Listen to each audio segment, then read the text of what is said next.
अभी पेट्रोल का प्राइस 107 रुपया प्रति लीटर है और 6 महीना पहले पेट्रोल का दाम इससे थोड़ा सा ज्यादा था और आज 6 महीना बाद भी पेट्रोल का दाम कोई बहुत कम नहीं हुआ है। बाकी कम क्यों नहीं हुआ है और क्यों कम से कम 20-25 रुपया होना चाहिए, इसी बात का हम जिक्र करेंगे। आपको बताएंगे कि सरकार किस तरह से इंटरनेशनल मार्केट का हवाला देके मूर्ख बनाती है। सरकार कहती है कि हम क्या करें, जब इंटरनेशनल मार्केट में ही कच्चे तेल का दाम ज्यादा है तो हमको बढ़ाना पड़ता है और इंटरनेशनल मार्केट में कच्चे तेल का दाम कम होता है तब हमारा कम होता है। तो सर जान लीजिए कि अभी $80 प्रति बैरल के हिसाब से इंटरनेशनल मार्केट में तेल बिक रहा है। $80 प्रति बैरल मतलब कि 65,000 रुपया में 159 लीटर तेल सरकार खरीद रही है। एक बार फिर से गुणा कर लीजिएगा, 65,000 रुपए में 159 लीटर कच्चा तेल सरकार खरीद रही है, यानी कि 1 लीटर तेल का दाम हुआ सिर्फ 41 रुपया और उस 41 रुपया तेल को सरकार 100 के बाद भी तो भारत पेट्रोलियम हो या हिंदुस्तान पेट्रोलियम हो या फिर इंडियन ऑयल हो 18,000 करोड़ के घाटे में चल रही है। तो आखिर इसका भरपाई वो कहां से करेगी? कौन डाटा दिया कि 18,000 करोड़? ये जो पेट्रोल मंत्री हैं, हरदीप सिंह पुरी, हरदीप सिंह पुरी, उनका कहना है, हरदीप सिंह पुरी जी। तो 18,000 करोड़ का घाटा में चल रहा है सारा कंपनी पेट्रोल का, तो आखिर वो भरपाई कहां से करेगी? पेट्रोलियम मंत्री हरदीप सिंह पुरी जी कहते हैं कि चाहे वो हिंदुस्तान पेट्रोलियम हो, चाहे भारत पेट्रोलियम हो या इंडियन ऑयल हो, वो 18,000 करोड़ का लॉस में चल रहा है। सही बात है, बिल्कुल बिल्कुल यही कहते हैं।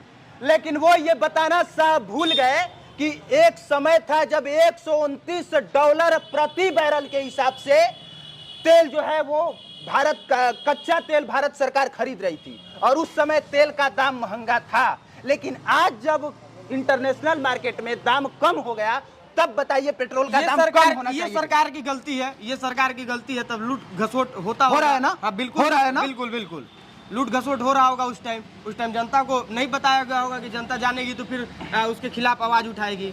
सर आपको जान के आश्चर्य होगा कि जिस कोरोना काल में हर आदमी मर रहा था, घर में पैक था, उस समय इंटरनेशनल मार्केट में सिर्फ $19 प्रति बैरल कच्चे तेल का दाम था, यानी कि भारत में वो पेट्रोल और डीजल सिर्फ 25 रुपया 30 रुपया प्रति लीटर के हिसाब से बेचा जाना चाहिए था, लेकिन बेचा गया। जिस टाइम 100 पार था तेल उस टाइम और कम दाम में बेचा जा सकता था। हाँ। लेकिन सरकार नहीं बेची क्योंकि सरकार को तो पैसा चाहिए जनता को मूर्ख बना के। अभी महंगा है क्योंकि इंटरनेशनल मार्केट में उसका दाम महंगा है, लेकिन उस टाइम जब सस्ता था तो सस्ता बिकना चाहिए था।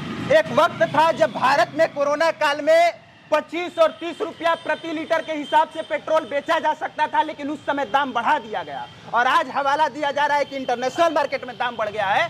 सर सच ये है कि जब 2008 में प्रधानमंत्री मनमोहन सिंह थे, उस समय आप जाके पता कीजिएगा कि इंटरनेशनल मार्केट में कच्चे तेल का दाम कितना था। $120 प्रति बैरल था और एक बैरल में 159 लीटर तेल खरीदा जाता है। सब मिला जुला के आप ये समझिए कि सरकार टैक्स दबा के ले रही है। 41 रुपया बेस प्राइस जिस पेट्रोल का दाम है उसको 107 रुपया 8 रुपया और कभी कभी 114 और 115 में बेचा जा रहा है। इंडिया से तेल जाके नेपाल में सस्ता में बिकता है। इसी इंडिया से नेपाल में जाके सस्ता में बिकता है। लेकिन इस इंडिया में या बिहार में तेल महंगा बिकता है, तो कहीं ना कहीं सरकार अपना खजाना भर रही है। और आपको यह भी जान के आश्चर्य होगा कि पूरे विश्व में कोई ऐसा देश नहीं है जो पेट्रोल पर 300% का टैक्स लेता हो।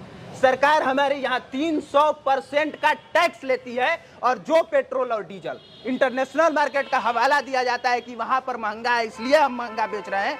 हकीकत यह है कि अभी सस्ता है और इसके बाद भी हमें वो महंगा तेल बेचा जा रहा है। और जब इंटरनेशनल मार्केट में दाम जो है वो कम होता है तब हमारे यहाँ दाम कम नहीं होता है, उतने पे ही छोड़ दिया जाता है। लेकिन जब दाम ज्यादा होता है तो हमारे यहाँ दाम बढ़ा दिया जाता है।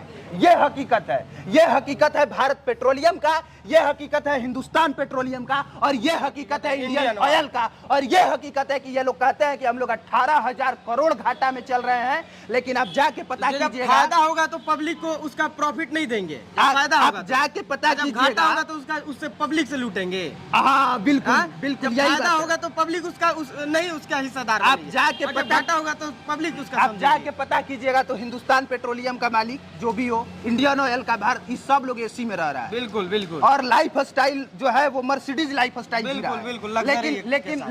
लग्जरी लाइफ स्टाइल जी रहा है। जब 18,000 करोड़ की कंपनी आपके घाटे में है तो सर आप ब्रांडेड कपड़ा कहाँ से पहन रहे हैं?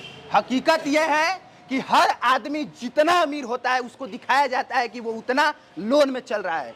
विश्व का दूसरा सबसे धनी आदमी अडानी, पता कीजिएगा कि उन पर बैंक का लोन कितना है। अगर आपके पैरों तले जमीन न खिसक गई तो मेरा नाम कुमार अभिनव नहीं। आप जाके पता कीजिएगा कि मुकेश अंबानी के ऊपर बैंक का लोन कितना है। बिल्कुल सेम कहानी यहाँ पे है। हिंदुस्तान पेट्रोलियम, इंडियन ऑयल और भारत पेट्रोलियम, ये तीनों कंपनियां कागज पर 18,000 करोड़ लॉस में है, क्योंकि एक वक्त था जब $123 प्रति बैरल के हिसाब से इंटरनेशनल मार्केट में तेल बेचा गया और उस समय इन लोगों ने दाम नहीं बढ़ाया। और दाम क्यों नहीं बढ़ाया? क्योंकि उस समय उत्तर प्रदेश का चुनाव होना था और चुनाव में दाम बढ़ जाता। अच्छा, ये भी हो तो सकता है सरकार कि गिर ये भी हो सकती थी। सकता है कि कंपनी को घाटे में दिखाया जाए कि ताकि बैंक का जो लोन है वो माफ हो जाए। हाँ, ये भी तो हो सकता है। हाँ, वो सारी कहानियां हैं और वो सारी बात हैं। तो आप सबको जगना होगा और सच जानना होगा। बाकी हमारा काम दाम कम कराना नहीं है, आपको हकीकत से रूबरू कराना है।